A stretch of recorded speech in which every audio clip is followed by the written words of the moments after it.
আসসালামু আলাইকুম রহমতুল্লাহ। প্রিয় দর্শক, আপনারা স্ক্রিনে দেখতে পাচ্ছেন অবশেষে দাবিতে প্রকাশ্য এলো ইসলামী ছাত্রী সংস্থা। প্রিয় দর্শক, আপনারা অবগত আছেন ইসলামী ছাত্র শিবিরের পাশাপাশি বিভিন্ন ক্যাম্পাসে, বিভিন্ন বিশ্ববিদ্যালয়, স্কুল, কলেজ, ইউনিভার্সিটিতে ইসলামী ছাত্রী সংস্থা ছাত্রীদের জন্য একটি কল্যাণকর একটি সংস্থা। সেই ইসলামী ছাত্রী সংস্থা দীর্ঘ 17 বছর পর ঢাকা বিশ্ববিদ্যালয়ে তারা প্রকাশ্যে আসলো। প্রিয় দর্শক, এই বিষয়ে কালবেলা একটা নিউজ করেছে, আপনাদেরকে নিউজটি পড়ে শোনাচ্ছি। এরপরে কিছু গুরুত্বপূর্ণ তথ্য রয়েছে, আপনাদেরকে অনুরোধ করবো ভিডিওটি শেষ পর্যন্ত দেখবেন, শেয়ার করে অন্যকে দেখার সুযোগ করে দেবেন। দীর্ঘ এক যুগ পর প্রকাশ হলো বাংলাদেশ ইসলামী ছাত্রী সংস্থার ঢাকা বিশ্ববিদ্যালয় শাখা বুধবার 28 মে বিশ্ববিদ্যালয়ের উপাচার্য অধ্যাপক নিয়াজ আহমদ খানকে দেয়া এক স্মারকলিপির মাধ্যমে প্রকাশ্যে আসে শাখা সংগঠনটি। শাখা সংগঠনের সভানেত্রীর নাম সাবিকুন নাহার তামান্না। তিনি বিশ্ববিদ্যালয়ের উদ্ভিদ বিজ্ঞান এবং কবি সুফিয়া কামাল হলের শিক্ষার্থী। সাধারণ সম্পাদক মোসাম্মদ আফসানা আক্তার ইসলামের ইতিহাস ও সংস্কৃতি বিভাগ এবং বাংলাদেশ কুয়েত মৈত্রী হলের আবাসিক শিক্ষার্থী। তারা দুজনেই 19-20 শিক্ষাবর্ষের শিক্ষার্থী।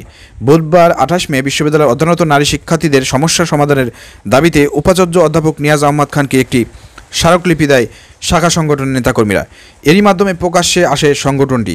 এক সংবাদ বিজ্ঞপ্তিতে শাখা সংগঠনটি জানায়, প্রশাসনের সঙ্গে এক আলোচনায় বিশ্ববিদ্যালয়ের নারী শিক্ষার্থীদের বিভিন্ন সমস্যা তুলে ধরা হয়। এতে বলা হয়, ক্যাম্পাসে নারী শিক্ষার্থীদের নিরাপত্তা জোরদারকরণ, পুষ্টিকর ও স্বাস্থ্যসম্মত খাবারের সহজলভ্যতা, নারী শিক্ষার্থীদের পর্যাপ্ত কমন রুম, নামাজ রুম ও অজুখানার ব্যবস্থা, মাতৃকালীন সময়ে সহযোগিতা, আবাসন সংকট নিরসন, অনাবাসিক শিক্ষার্থীদের জরুরি প্রয়োজন হলে প্রবেশের অনুমতি, যৌন হয়রানিমুক্ত ক্যাম্পাস, হল ভিত্তিক মেডিসিনের সুব্যবস্থা, বেশ কিছু দাবি পেশ করা হয়। সেই সাথে দাবিসমূহ স্মারকলিপি আকারে উপাচার্যের হাতে তুলে দেওয়া হয়। এই সময় উপাচার্য মনোযোগ দিয়ে প্রতিনিধি দলের কথা শোনেন এবং সার্বিক বিষয়ে গুরুত্ব সহকারে বিবেচনা ও সমাধান করার আশ্বাস দেন বলে বিজ্ঞপ্তিতে জানানো হয়। এ বিষয়ে শাখা ছাত্রী সংস্থার সভানেত্রী সাবিকুন নাহার তামান্না বলেন, ফ্যাসিস্ট সরকারের আমলে নির্যাতন নিপীড়নের কারণে দীর্ঘদিন ক্যাম্পাসে সাংগঠনিক কার্যক্রম পরিচালনা করা সম্ভব হয়নি। 5 আগস্ট পরবর্তী সময়ে কেন্দ্রীয় নির্দেশনার আলোকে ক্যাম্পাসে আমরা কাজ শুরু করার চেষ্টা করেছি। আলহামদুলিল্লাহ, এই সময়ের মাঝে ঢাকা বিশ্ববিদ্যালয়ের ছাত্রী সংস্থার প্রাথমিক কাঠামো গঠন সম্ভব হয়েছে। বর্তমান শাখা সভানেত্রী ও সেক্রেটারি দায়িত্ব প্রদানের মাধ্যমে সাংগঠনিক কাজকর্ম শুরু হয়েছে। ইনশাআল্লাহ আমরা দ্রুত সময়ের মধ্যে শিক্ষার্থীদের সঙ্গে নিয়ে শিক্ষার্থী সংশ্লিষ্ট কার্যক্রম চালু করব। সেক্রেটারি আফসানা আক্তার বলেন, বাংলাদেশ ইসলামী ছাত্রী সংস্থা বাংলাদেশের সবচেয়ে প্রাচীন ও বৃহৎ ছাত্রী সংগঠন। 1978 সাল থেকে দেশের বিভিন্ন প্রান্তে আমাদের সংগঠন ছাত্রীদের নিয়ে কাজ করে যাচ্ছে। ঢাকা বিশ্ববিদ্যালয় ও ছাত্রী সংস্থার কার্যক্রমে রয়েছে বিরাট ইতিহাস। অতীতে ছাত্রী সংস্থা ডাকসুতেও অংশগ্রহণ করেছে। দীর্ঘদিন ধরে আমরা শিক্ষার্থীদের দাবি আদায়ের জন্য কাজ করেছি। বিগত ফ্যাসিস্ট সরকারের আমলে আমরা সবচেয়ে বেশি বড় ভিকটিম ছিলাম। আলহামদুলিল্লাহ, আজকের এই কর্মসূচির মাধ্যমে আমরা নতুন পরিসরে কাজ শুরু করেছি। তিনি বলেন, আমরা আশা করছি নারী শিক্ষার্থীদের জন্য একটি নিরাপদ, স্বাস্থ্যসম্মত ও সম্মানজনক পরিবেশ তৈরির লক্ষ্যে দাবি প্রশাসন দ্রুততম সময়ের মাঝে কার্যকরী ব্যবস্থা নেবেন ইনশাল্লাহ। নারী শিক্ষার্থীদের অধিকার ও কল্যাণের জন্য বাংলাদেশ ইসলামী ছাত্রী সংস্থা অতীতে অগ্রগামী ভূমিকা পালন করেছে। সামনের দিনগুলোতে নারীদের ন্যায্য দাবি ও অধিকার আদায়ের এই ভূমিকা অব্যাহত থাকবে ইনশাল্লাহ।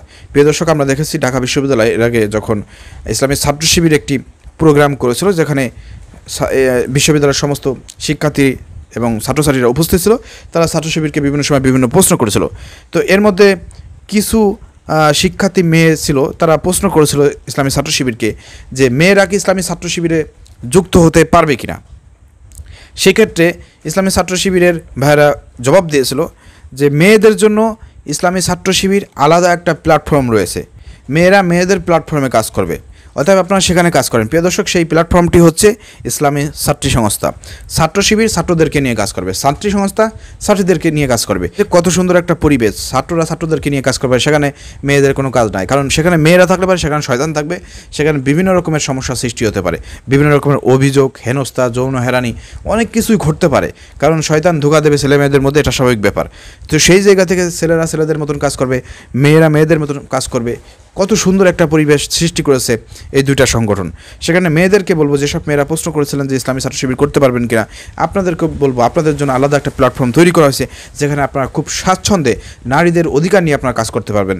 সেই সংস্থাটি হচ্ছে ইসলামী ছাত্রী সংস্থা। অতএব যারা এখনও আপনার ইসলামী ছাত্রী সংস্থায় অন্তর্ভুক্ত হন না, ঢাকা বিশ্ববিদ্যালয় সহ সারা বাংলাদেশের যত বিশ্ববিদ্যালয়, আপনাদেরকে অনুরোধ করবো, যদি ছাত্রীদেরকে নিয়ে কাজ করতে চান, ছাত্রীদের কল্যাণে কাজ করতে চান, তাহলে আপনাদের জন্য সবচাইতে ভালো একটি প্ল্যাটফর্ম হচ্ছে ইসলামী ছাত্রী সংস্থা, যেখানে অংশগ্রহণ করে আপনি আপনার নৈতিক চরিত্র পরিবর্তন করাতে পারবেন এবং ইসলামের পথে চলতে আপনাকে সহযোগিতা করবে এই সংগঠন এবং দিনের পথে চলার জন্য আপনাকে উৎসাহ প্রদান করবে। পাশাপাশি বিশ্ববিদ্যালয়, স্কুল, কলেজ, ইউনিভার্সিটিতে ছাত্রীদের কল্যাণে যে কাজ করতে চান সেই কাজও আপনি করতে পারবেন। অর্থাৎ এখনই আপনার ইসলামী ছাত্র সংস্থায় যোগদান করুন। এখনও যারা ইসলামী ছাত্র সংস্থায় অংশগ্রহণ করে না, ঢাকা বিশ্ববিদ্যালয় সহ বাংলাদেশের যত বিশ্ববিদ্যালয় আছে সেখানকার মেয়েদের উদ্দেশ্যে আমার একটাই আহ্বান থাকবে, ইসলাম অনুযায়ী জীবনযাপন করতে চান তাহলে ইসলামী ছাত্রী সংস্থায় অংশগ্রহণ করে শিক্ষার্থীদের কল্যাণে কাজ করুন। এহকালেও শান্তি পাবেন, পরকালেও আল্লাহ রাব্বুল আলামিনের কাছে পুরস্কৃত হবেন। ধন্যবাদ সবাইকে। প্রিয় দর্শক, ভিডিওটি শেয়ার করে সবাইকে দেখার সুযোগ করে দেবেন। আসসালামু আলাইকুম ওয়া রাহমাতুল্লাহ।